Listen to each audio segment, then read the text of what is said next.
اعوذ باللہ من الشیطان الرجیم بسم اللہ الرحمن الرحیم۔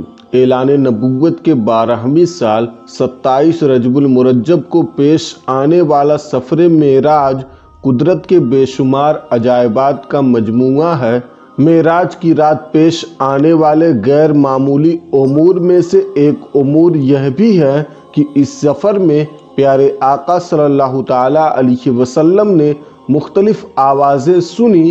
ان میں سے چند آوازوں کی تفصیل کچھ اس طرح ہے کہ سرکار دو عالم صلی اللہ تعالیٰ علیہ وسلم نے حضرت ابراہیم، حضرت موسیٰ اور حضرت عیسیٰ علیہ السلام کا سلام سنا کہ اسی سفر کے دوران آپ صلی اللہ تعالیٰ علیہ وسلم کا گزر ایک جماعت پر ہوا۔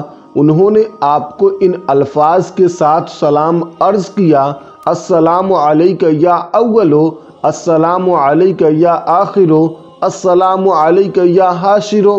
حضرت جبریل علیہ السلام نے عرض کی: اے محمد صلی اللہ تعالیٰ علیہ وسلم، آپ ان کے سلام کا جواب دیجئے۔ آپ صلی اللہ تعالیٰ علیہ وسلم نے سلام کا جواب دیا۔ پھر ایک دوسری جماعت پر گزر ہوا، وہاں بھی ایسے ہی ہوا۔ پھر تیسری جماعت پر گزر ہوا، وہاں بھی ایسے ہی ہوا۔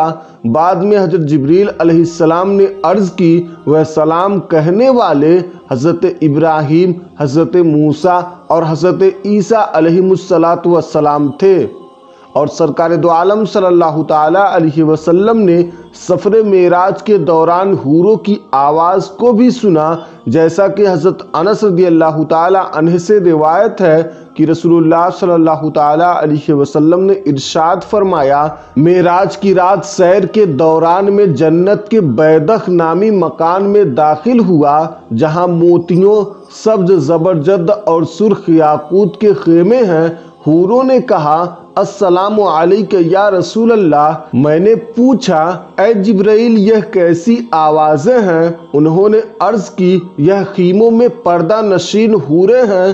انہوں نے آپ پر سلام پیش کرنے کے لیے اپنے رب سے اجازت طلب کی تو اللہ تبارک و تعالیٰ نے ان کو اجازت دے دی۔ پھر وہ کہنے لگیں: ہم راضی رہنے والیاں ہیں، ہم کبھی ناراض نہ ہوں گی، ہم ہمیشہ رہنے والیاں ہیں، کبھی کوچ نہ کریں گی۔ اس پر حضور اکرم صلی اللہ تعالیٰ علیہ وسلم نے یہ آیت کریمہ پڑھی: حور مقصورات فی الخیام۔ ترجمہ کنز ایمان ہے کہ حوریں ہیں، خیموں میں پردہ نشیں ہیں۔ اور معراج کی رات یہودیت اور نصرانیت کے داعی اور دنیا کی آوازیں بھی سرکار دو عالم صلی اللہ تعالیٰ علیہ وسلم نے سنی، جیسا کہ حضور نبی کریم صلی اللہ تعالیٰ علیہ وسلم نے سفر معراج کے احوال بیان کرتے ہوئے ارشاد فرمایا: میں براق پر سوار تھا کہ اچانک میری دائیں جانب سے کسی نے مجھے بلایا: اے محمد، میری طرف دیکھیے، میں آپ سے سوال کرتا ہوں۔ میں نے نہ تو اس کو جواب دیا اور نہ ہی اس کے پاس ٹھہرا۔ میری بائیں جانب سے کسی نے بلایا: اے محمد، میری طرف دیکھیے، میں آپ سے سوال کرتا ہوں۔ میں نے اسے بھی کوئی جواب نہ دیا اور نہ ہی اس کے پاس ٹھہرا۔ اسی سفر کے دوران میں ایک ایسی عورت کے پاس سے گزرا جو اپنی باہیں کھولے اور خوب بناؤ سنگار کیے بیٹھی تھی۔ ایک روایت میں ہے کہ وہ ایک بڑھیا تھی۔ اس نے بھی کہا: اے محمد، میری طرف دیکھیے، میں آپ سے سوال کرتی ہوں۔ لیکن میں نہ تو اس کی طرف متوجہ ہوا اور نہ اس کے پاس رکا، حتیٰ کہ میں بیت المقدس پہنچ گیا۔ پھر میں نے اس حلقے کے ساتھ اپنی سواری کو باندھا کہ جس سے انبیاء کرام علیہ السلام اپنی سواریاں باندھتے تھے۔ جبریل امین علیہ السلام نے عرض کی: میں آپ صلی اللہ تعالیٰ علیہ وسلم کے چہرے مبارک میں کچھ دیکھ رہا ہوں۔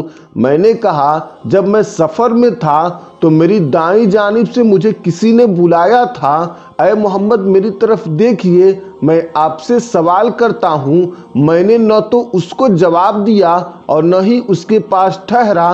جبریل امین علیہ السلام نے کہا: وہ بلانے والا یہود کا داعی تھا، اگر آپ جواب دیتے یا اس کے پاس ٹھہرتے تو آپ کی امت یہودی ہو جاتی۔ آپ صلی اللہ تعالیٰ علیہ وسلم نے فرمایا: بائیں جانب سے مجھے کسی نے بلایا تھا۔ جبریل امین علیہ السلام نے کہا وہ نصارہ کا داعی تھا، اگر آپ اس کو جواب دیتے تو آپ کی امت نصرانی ہو جاتی۔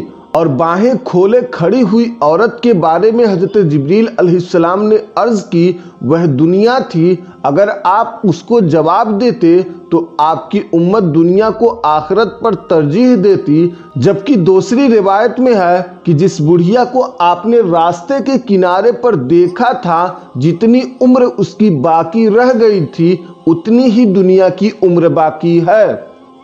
اور سرکار دو عالم صلی اللہ تعالیٰ علیہ وسلم نے معراج کی رات میں شیطان کی آواز کو بھی سنا، جیسا کہ سفر معراج کے دوران ایک مقام پر کسی نے آپ صلی اللہ تعالیٰ علیہ وسلم کو پکار کر کہا حلم یا محمد، یعنی اے محمد صلی اللہ تعالیٰ علیہ وسلم ادھر آئیے۔ لیکن جبریل علیہ السلام کے عرض کرنے پر پیارے آقا صلی اللہ تعالیٰ علیہ وسلم آگے بڑھ گئے۔ بعد میں جبریل علیہ السلام نے عرض کی وہ ابلیس تھا جو آپ کو اپنی طرف مائل کر رہا تھا۔ بہرحال واقعہ معراج اور سفر معراج آقا کریم صلی اللہ تعالیٰ علیہ وسلم کے عجیب معجزات میں سے ایک ہے۔ اس میں پیش آنے والے واقعات جہاں اللہ تبارک و تعالیٰ کی قدرت کاملہ کا مظہر ہے، وہیں پیارے آقا صلی اللہ تعالیٰ علیہ وسلم کی شان و شوکت اور فہم و فراست کو بھی ظاہر کرتے ہیں۔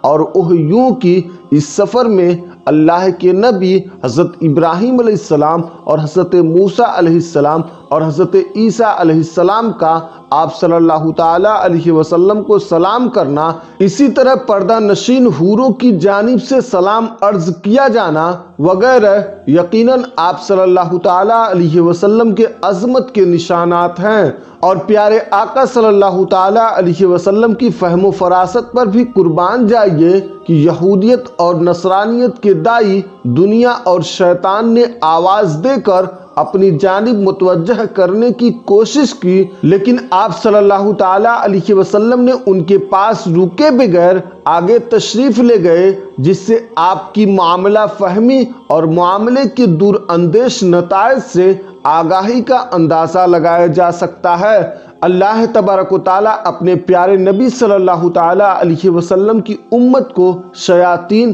اور ہر قسم کے فتنوں سے محفوظ فرمائے اور مسلمانوں کو ہر آفت و بلیات سے محفوظ فرمائے۔